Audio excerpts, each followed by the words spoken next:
Fantasia had always been my favorite of Walt's movies. Walt said, Fantasia is the best idea I ever had because it's an endless project.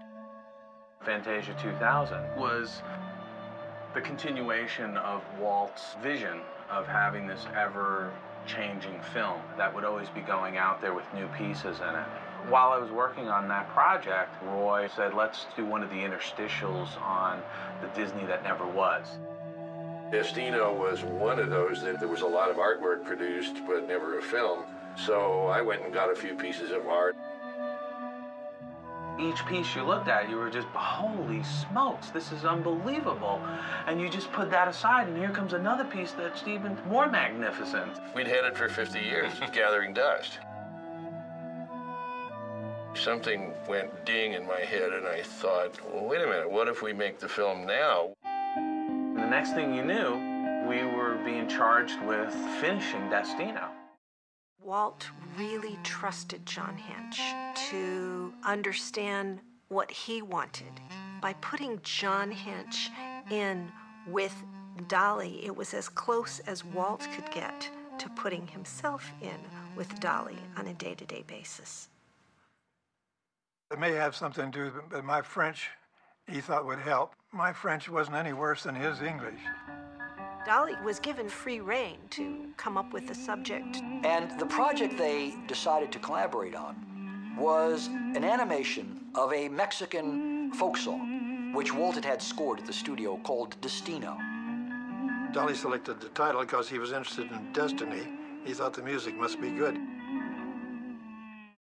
Personal contact between Dolly and Walt Disney occurred around 1945 when he was working on Spellbound. They met at a party at Jack Warner's. He was painting Jack Warner's wife's portrait at the time, Anne Warner. He also painted Jack Warner's portrait, and Jack Warner looked at it and put it in the dog kennel. Walt was totally intrigued with this guy when he met him, and Salvador Dali was totally intrigued with Walt Disney, and they hit it off very well right from the very beginning. Disney and Dali have a conversation about, gee, wouldn't it be great to work together? And sure enough, Walt Disney follows through, and a contract was drawn up. Dolly came in and they made a deal to produce a short subject. And in early 1946, Dolly starts to report to the studio every day. Dolly would make basic drawings of the story as he saw it, based on the music of Destino. And then John would try to find continuity within that, from one image to another. He had the concept in his head. It changed sometimes, all right, but the difficulty he had was getting from one sequence to another, and that was my job.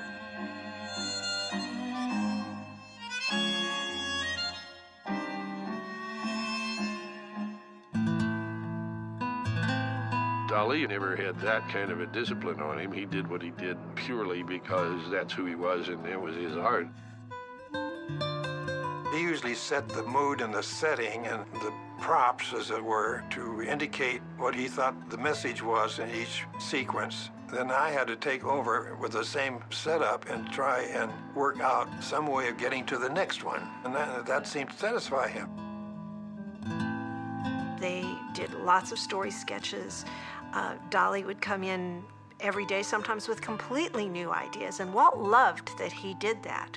Walt loved that he would take things off into new directions. And then there was John Hench left trying to tie everything together and make something cohesive out of it.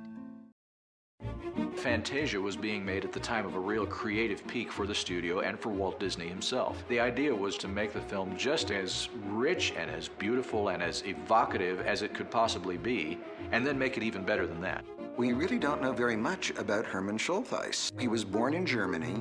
He was an amateur anthropologist, archaeologist. Schultheis started at the studio early in 1938 to work in the process lab. He was there for about a year and then moved in early 1939 into the special effects department, which was just starting to blossom with a lot of new camera techniques. Schultheis was sort of a jack of all trades, so he was quite perfect to come and work on Fantasia. He was brought on to help in the creation of contraptions that would augment the special effects. He determined on his own to document what he was doing. And so he started out to do this notebook as a way of recording all of the technical details of how these specific effects were accomplished. And when they'd come to a problem that had never been tackled before and find a unique solution for it, they would take apart their equipment once that shot was done. So if he had not recorded all of this, we really wouldn't have any idea how some of those effects were done. There's a picture in the Schultheis notebook of Vesuvius exploding in 1933, and it's taken by Schultheis. Actual volcano eruption photographs taken on one of my trips to Italy. Having been inside the crater of an erupting volcano, I was able to give valuable information. They created this skyline of volcanic shapes and then suspended it upside down in a water tank. Cups on hinges drop white paint and water.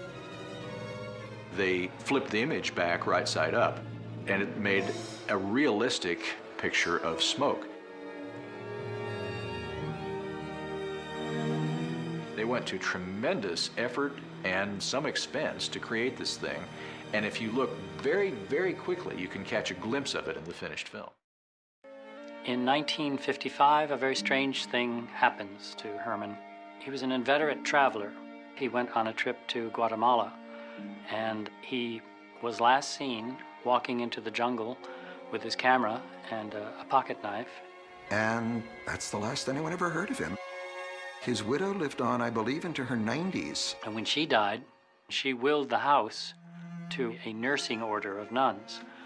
And among the contents were several books autographed to Herman Schultheis by Walt Disney. They brought in Howard Lowry, who is an expert on Disneyana and animation art. They went into the bedroom, and there was a Murphy bed that they pulled down, and there in a little space were the notebooks. In the very beginning, we had no animation art, nothing. There weren't a lot of examples of original animation art in the collection because Walt never took those things home with him. So the family began a really arduous process of collecting what you see here in the museum. We had to acquire everything, and we had to have it to make this museum what it's supposed to be, and we are still acquiring it. Walt was so important to culture in the 20th century, so it's really gratifying to be able to make all of these objects and photographs and works of art come alive. What my grandpa was most proud of with his studio is putting together a great team of people that helped him bring his ideas and his vision to reality. And I think this museum is a great collaboration of very talented and creative men and women. Alibaba and the 40 Thieves comes from the Arabian Nights. The idea was to use the music Sherazade by Rimsky-Korsakov. Mel would do a pastel, and then he would get his camera and he would shoot his master shot of the whole thing, then go in and shoot little individual pieces, close-up of one of the characters, then maybe another two-shot over here, and so forth. And he would take these slides, and then he would be able to tell you a story. I remember going to a screening of Musicana, and by screening I mean it was kind of an early presentation. It was Mel with a tray of slides of his artwork that he had photographed. He would drop a needle on a vinyl record album, and he'd get this feeling of what the movie could be. I think that was the genius of Mel. The African piece was called The Wren God, and it told the story of a monkey that stole a diamond from the Wren God. Most of the concept art was developed by Ken Anderson. Ken was probably one of the most influential single artists at the studio all through his tenure from the 40s into the 60s. Ken Anderson was like Mel Shaw. They both brought so much to each production. The way he drew the characters, even the animators took cues on the design.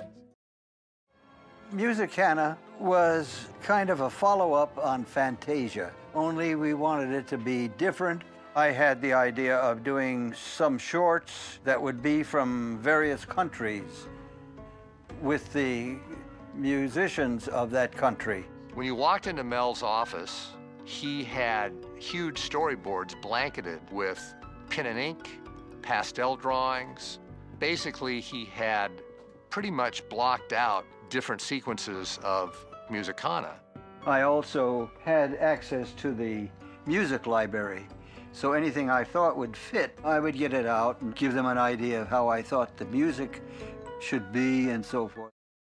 One sequence that Mel Shaw explored for Musicana is the sequence about jazz in the south of the US. The music would have been a song by Ella Fitzgerald and Louis Armstrong. You have Louis Armstrong, who's a great, great artist, one of the founders of jazz in America, and you start to see this story come to life with frogs on lily pads pulling out their trumpets and handkerchiefs, and the whole party getting messed up at the end by a stern wheeler going by. All the frogs surfing waves into the shore, and it was really a Fantasia sequence in every way except a chance to take a hit off of a more modern, contemporary artist.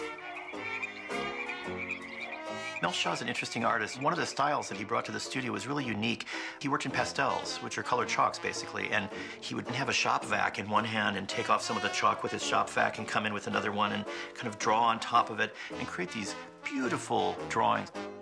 When you put it under a camera and you light it, so you have lights coming in from the side, the chalk absolutely glows. It gives you colors and luminance that you just don't get with a painting. Walt was trying to create a perfect world, I suppose. Walt was always about this notion that you could return to some sort of idealized place.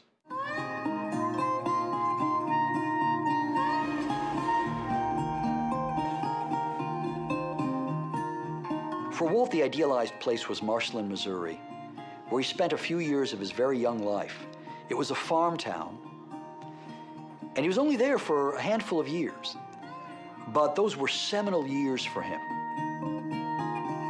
Years he remembered very, very, very fondly. And I don't think it's too much of a stretch, psychologically, to say that Walt Disney spent the better part of his life trying to either recreate Marceline in various ways, either in animation or physically, as he does in Main Street at Disneyland. That sense of home, that sense of place, that sense of peace, that sense of security. When you come in the main gate, past the railroad station, straight ahead lies the heartline of America. Hometown USA, just after the turn of the century.